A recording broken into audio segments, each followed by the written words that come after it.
peux plus de cette Coupe du Monde. Ces fan zones, ces écrans géants devant les mairies, ces klaxons dans la rue, l'avenue des Champs-Élysées remplie en 5 minutes. Je suis inodé, mec. Mais ça ne m'a pas empêché de te proposer une vidéo encore sur le football. Je suis comme ça, moi. Messieurs, dames, le bonjour, en ces temps égarés de Coupe du Monde, je m'en vais te proposer un top 5 des meilleurs documentaires traitant du football. Let's go to kick off. J'ai dû voir une centaine de documentaires, très difficile d'en sortir 5. Il y en a des géniaux. Il y en a des un peu moins bons, faut l'avouer. C'était un petit crève-cœur de faire cette sélection. J'en ai vu pas mal dans ma jeunesse, j'en ai vu pas mal récemment. Et le documentaire a une puissance narratrice qu'il n'y a pas dans un film au cinéma. Et surtout quand on parle de football. PS, il se peut qu'il y ait du bruit parce que c'est le 13 juillet, en ce moment c'est feu d'artifice. Vraiment désolé. Mais quand j'ai envie de faire une vidéo, je la fais. Et c'est pareil sur d'autres sports. Documentaire sportif. Quand il est bien réalisé et quand il est fait avec le cœur, c'est de la bombe. C'est parti pour mon top 5. Number 5. New York Cosmos. Alors le titre en anglais c'est On the Light, The Extraordinary Story of New York Cosmos. Un peu long. Ce documentaire revient sur la création du club de soccer du New York Cosmos. Ce club de football était un club de rockstars. C'était un peu les Beatles et les Rolling Stones réunis en football. En 1971, Steve Ross, le PDG de la Warner, crée un groupuscule de divertissement et achète un club de football. Le football est le sport le plus populaire de la planète, mais il est inconnu aux États-Unis. Mais les Américains, comme ils sont dans l'extrême, ils ne vont pas s'arrêter là. Ils vont acheter les meilleurs joueurs de la planète. Beckenbauer, Giorgio Chinaglia et le roi Pelé himself. Avec la folie, ce documentaire est excellent. Il est tourné un peu comme une enquête, un peu comme un thriller. La folie qui entourait cette équipe, tout le glamour et la popularité qu'il y avait autour de ce club, mais aussi tout l'oseille un peu nauséabond qu'il y avait autour. Et j'ai beaucoup aimé aussi le focus sur Giorgio Chinaglia, qui n'avait pas l'air d'un enfant de cœur. Le mec puait un petit peu la mafia. Il aurait pas fait tâche dans un film de Scorsese, le gars. Vraiment intéressant. J'ai découvert pas mal de choses. C'était les débuts du passage en force du premier club de soccer créé aux États-Unis. Mais de nos jours, ça n'a toujours pas fonctionné. C'est resté un sport universitaire, un sport féminin. Ça n'a jamais pris. Je pense que c'est une culture sportive tout autre, qui n'égalera jamais le football américain, le baseball et la NBA. Voir la NFL. Bye bye le soccer. Numéro 4. Ce sont les Looking For. C'était un documentaire qui passait sur Canal+, les deux sur lesquels j'ai bloqué et que je vous conseille, qui sont chopables sur YouTube. Looking for Buenos Aires et Looking for Istanbul. C'est de la tuerie totale. C'est présenté par Eric Cantona. Quand il fait passer sketch de merde sur internet, c'est pas mal. Ça parle vraiment de la folie culte que revêt le football dans ces villes, qu'il y a entre Boca Juniors et River Plate, et celle qui oppose Galatasaray au Fenerbahçe, deux clubs qui sont complètement aux antipodes. Et en plus de ça, il y a des témoignages de socios, et on apprend énormément au niveau de la culture de ces agglomérations, et on peut sentir cette ferveur qui est unique que possèdent ces habitants. À ne pas rater. Looking for Istanbul, Looking for Buenos Aires.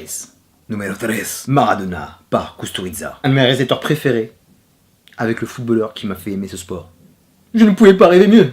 Héros de son peuple, légende vivante du football, peut-être le meilleur joueur de l'histoire. Il a été un modèle pour des générations du monde entier. Mais c'est aussi un idole déchu, parce qu'il a eu beaucoup de problèmes extrasportifs que tout le monde connaît.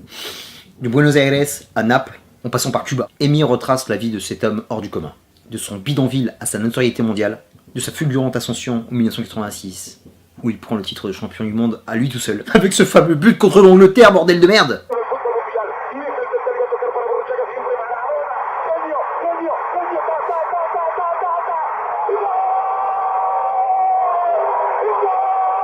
Bon, il y a eu la main avant. Et putain, ce slalom, unique. Filmé par son plus grand fan. Un petit bémol par rapport à ce documentaire, en sent que Emir Kusturica est complètement parti pris. Et il idolâtre complètement Diego. Et ça, c'est sa petite limite. Et ce que j'ai bien aimé, c'est qu'il a mis toutes les galères qu'il a eues pour le faire. Parce que Maradona est un lunatique. Le mec fait un peu ce qu'il veut. C'est Diego. Entre ses retards et tous les lapins qu'il lui a posés, ça a dû être une galère de ouf. Il y a de très belles images, il y a beaucoup de témoignages émouvants. Il y a même des images inédites. C'est super rock'n'roll. À travers sa filmographie, on sent tout l'amour que Kusturica voue pour la musique. Même là, au niveau de ce documentaire, ça transparaît. Et la bande-son, il joue un rôle central, avec la magnifique présence de Manu Chao et cette scène qui te fout les larmes aux yeux. Ils sont vraiment le personnage Maradona, dans ses extrêmes. Diva, l'humain, fragile, instinctif. Des fois un peu trop, hein, n'est-ce pas, dans la tribune avec le Nigeria. C'est pas très sympa, Diego, tes doigts.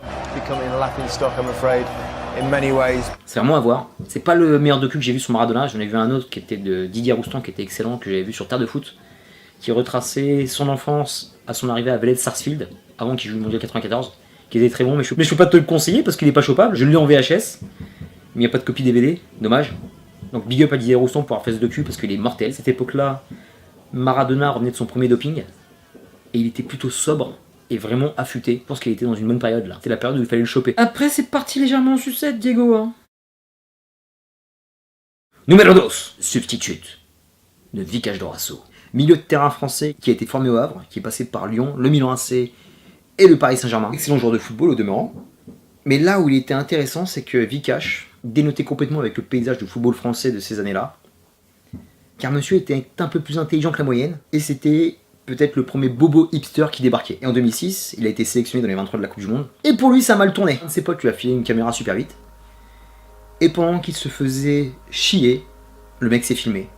En fait, ce qu'on voit sur ce documentaire, ce que j'ai trouvé intéressant, c'est que c'est hyper expérimental, parce que c'est fait en super vite, c'est fait avec de la pellicule. C'est un peu difficile à regarder. Ce que j'ai beaucoup aimé, c'est ressentir la solitude d'une star du football. Ces mecs-là sont des machines, mais sont des machines super fragiles. Au moindre grain de sable, à la moindre contrariété, ça peut vite partir en couille.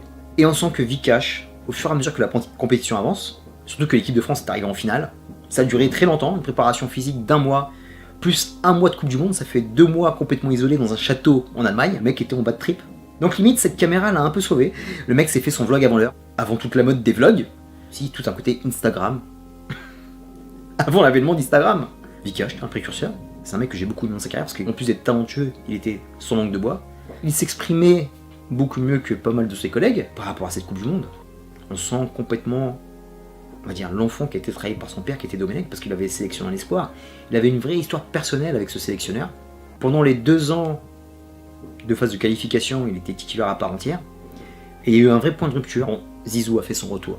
Parce que quand Zidane revient meilleur joueur du monde dans cette équipe, c'est un peu le Messi. Donc tu sens que le mec est un peu sur reculoir, il n'était pas encore complètement exclu de l'équipe, mais petit à petit, Vikash est intelligent. Il sent qu'il commence à se rapprocher du banc. Et en Allemagne, super content au départ d'être pris dans les 23. Et tu vois la descente en enfer petit à petit au fur et à mesure des matchs. Son enthousiasme au départ, parce qu'il joue contre la Suisse au premier match, il rentre 10 minutes, il touche pas mal de ballons. Il a même failli marquer, je me rappelle de cette frappe croisée, il passe à 10 cm du poteau. Le mec avait espoir, il joue quelques minutes contre la Corée du Sud. Légèrement blessé contre le Togo, donc il préfère regagner le banc. Et le mec disparaît complètement de la compétition. Parce qu'il y a eu aussi un souci avec Domenech, avec toute l'équipe, c'est que en fait, c'est un secret de Polichinelle, la sélection a été reprise en main par les anciens. Donc Zidane, Thuram, Sagnol.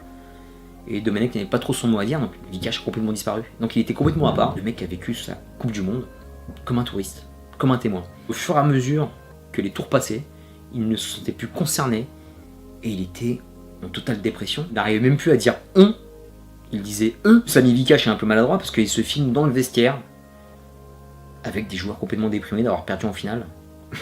Le mec il l'a filmé très aigué avec le président de la République derrière lui, alors que le mec venait de foirer son péno. Alors je sais pas si c'était voulu ou c'était maladroit, une façon aussi de récupérer son spleen et de tirer un petit peu la couverture à lui en faisant ce docu. Il était projeté en salle. Mais voilà, vachement intéressant en tout cas. Je ne pense pas que tout le monde va kiffer, ce n'est pas fait en numérique, c'est très très old school, c'est très très dur à regarder. Mais j'ai kiffé le processus. J'ai vraiment aimé sentir la solitude d'un mec qui devait être le plus heureux du monde, c'est la compétition suprême pour un footballeur, mais ça ne suffit pas. Le mec n'est pas là du tout. Donc pareil, je suis pas sur YouTube.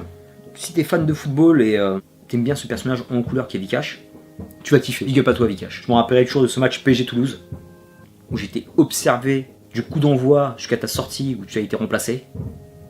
Tu n'as pas perdu un ballon. J'étais le seul dans la tribune à me lever pour t'applaudir. The Substitute, le remplaçant. By Vikash Dorasso numéro 2. Ce d'artifice là, c'est en train de péter là. Pin, parin, pin, pin.